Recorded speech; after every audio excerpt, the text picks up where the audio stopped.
All right, so today, let's really dive into something pretty profound. Chapter 9 of the Bhagavad-gītā. It's called the heart of the Gita's wisdom, and for good reason, don't you think? Absolutely. This chapter goes way beyond, those battlefield metaphors and philosophical, groundwork of the earlier chapters. Yeah. It's like Krishna saw us, really struggling with all that knowledge from before and said, okay, let me try to make this really clear for you. It's funny you should say that because right from the first verse, it's labeled as like the most confidential knowledge. Right. It's like Krishna's telling us a secret, but like a secret that everyone should know, not just a select few. Yeah, and that's actually a really important point. It's not about exclusivity, this knowledge. It's about if you're receptive to it. You see, Chapter 9 really focuses on pure devotion or bhakti as like the most direct path to liberation from suffering.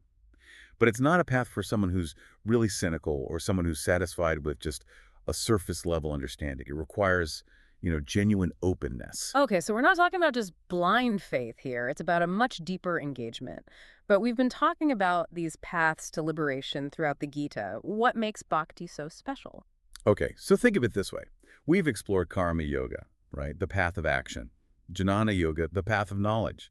And we've even touched upon meditation. Chapter 9 doesn't negate these things, it actually transcends them. It's like Krishna saying, listen, those paths are all valid, but they ultimately lead you to this, to me. So it's like reaching the summit after climbing different sides of the mountain. They all offer unique views, but the peak is the ultimate destination. Exactly. Okay. Bhakti is presented as the peak, the king of yoga, because it's not just about, what you do or what you know, but about the very core of your being, your relationship with the divine. That's fascinating. So it's less about all those rituals and more about your inner transformation. Exactly. It's about cultivating unwavering devotion to Krishna. It's about directing every thought, word, and action towards him. That's actually how the Mahatmas, the great souls described in this chapter, navigate all of life's challenges. Their focus is unwavering, their connection with Krishna, unshakable. Okay, I'm hooked. But there's something I've always found a little puzzling.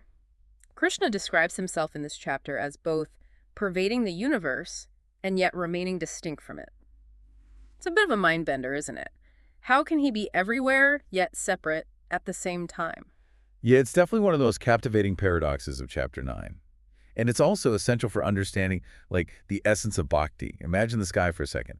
It encompasses absolutely everything right, but it remains untouched by, all the events unfolding beneath it. So it's like this boundless container, it's holding everything that it stays the same, right? Exactly. Krishna, in his unmanifested form, pervades everything, much like, the fragrance of a flower, it just permeates the air around it. Distinct, but also inseparable. Okay, so even though we can't physically see him everywhere, his essence, his energy is what animates the entire universe. Exactly. And this is where it gets, even more profound. Yeah. Krishna gives us this other analogy. The wind. Okay. We can't actually see the wind, right? Right. But we can see the effects of it, everywhere. It's this driving force, Yeah. Invisible, but undeniable. Okay, yeah, I think I'm starting to get... So Krishna is like this invisible force that sets everything in motion. Yeah.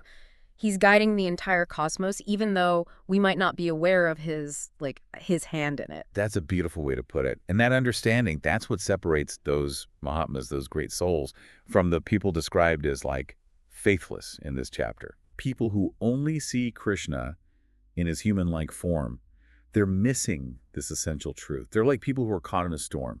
They're only focused on the chaos around them, and they don't see the wind that's actually driving it all. That's such a powerful image. So the Mahatmas, because they understand this all-encompassing presence of Krishna, they're not just blindly worshiping. They're aligning themselves with the very force that governs everything. Yes, and that understanding, it shapes their entire approach to life. They're not just chanting mantras or performing rituals. They see every action, every thought, even as an offering to Krishna. Oh, wow. So it's about recognizing that everything we do is already connected to him. And by dedicating it to Krishna, we're just acknowledging that truth. Exactly. It's like a shift in perspective. It's not about adding Krishna to our lives. It's realizing he's already at the center of it all. Wow. And this brings us to another really crucial point in Chapter 9. The contrasting descriptions of those who pursue, different paths to liberation. You mean those who are deeply devoted to studying the Vedas, Yeah. or those who focus on performing sacrifices? Exactly. Krishna doesn't condemn any of these paths. He recognizes their value, especially in, purifying the heart, fostering discipline. But he also highlights their limitations. Imagine like a group of people digging wells for water. Okay, so I'm picturing them all working hard, but they're all doing it separately, each hoping to strike water on their own. Exactly. And some of these wells, they might yield some water, they offer some temporary relief. But Krishna, in chapter 9, he's essentially saying, listen, there's this vast, unending reservoir of pure water that's already available. Okay. The reservoir of bhakti, of pure devotion. So while those other paths might bring like temporary rewards or even just glimpses of the divine, they don't offer that same level of liberation as complete surrender to Krishna. Precisely. And the real beauty of bhakti is that it's not about like accumulating knowledge or perfecting these rituals. It's about cultivating a relationship of love, surrender, and like complete trust in Krishna. It's like Krishna's saying, hey, you can keep digging your own wells or you can just, drink from the source. What a powerful way to put it. Yeah. And that brings us to, I think, another really compelling aspect of chapter 9, which is that Krishna doesn't just like describe the limitations of those other paths. He boldly proclaims his own, all-encompassing nature. Yeah. He says, I am the ritual, the sacrifice, the healing herb, the offering. It's as if he's revealing himself as like the very essence behind every spiritual practice. Oh, wow. So it's not about like choosing one path over another, but realizing they all like ultimately point to him? Yes. It's up recognizing that every sincere spiritual practice, no matter what form it takes, is ultimately a step towards Krishna.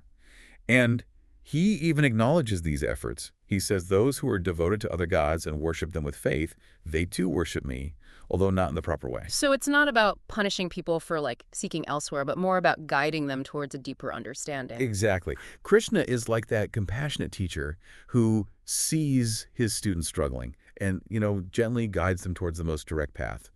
And he offers such profound reassurance in this chapter. He says, I am the goal, the sustainer, the master, the witness, the abode, the refuge, the friend. Both spirit and matter are in me. Wow. Those verses always just send shivers down my spine. It's like he's saying, I'm everything you need. Just surrender to me. Yeah, it's a message of immense hope and liberation. Yeah. In a world that often feels so chaotic and unpredictable, Krishna is offering himself as the anchor. And again, this isn't about blind faith. It's about recognizing this like interconnectedness of everything. He gives heat, withholds, and sends forth the rain, embodies immortality and death. Really understanding this can be like a real game changer for anyone on a spiritual path. Yeah, it's like that moment when you're lost in the woods and you finally find a clear path. You don't even hesitate. You just follow it. And that's what chapter 9 offers. A clear path for navigating like the complexities of life. It's about aligning ourselves with like the very source of existence. Recognizing that we're not separate from the divine, but an integral part of Krishna's cosmic dance. This whole deep dive has been incredibly eye-opening. It's amazing how much wisdom and depth is packed into just one chapter of the Gita. It really is a testament to the power of these ancient teachings. Yeah. And I think what's even more remarkable is how relevant they remain in our modern world. Absolutely. So for our listeners who are now feeling really inspired to explore Chapter 9 further, what's like one key takeaway they should carry with them? Remember that bhakti, this pure devotion, it's not about achieving something outside of ourselves, but cultivating this inner state of love and surrender to Krishna. It's about recognizing his presence in all aspects of our lives, and the warmth of the sun, the coolness of the rain, the very breath that sustains us. Beautifully said. It's about connecting to that reservoir of love and devotion that's always there. Well, on that note, we've reached the end of our deep dive into Chapter 9 of the Bhagavad-gītā. I hope this has been as insightful for you as it has been for me. As Krishna says, always think of me. Become my devotee. Worship me and offer your homage unto me. Thus you shall come to me without fail. I promise you this, because you are my very dear friend. Until next time, keep seeking, keep exploring, and keep diving deep into the wisdom that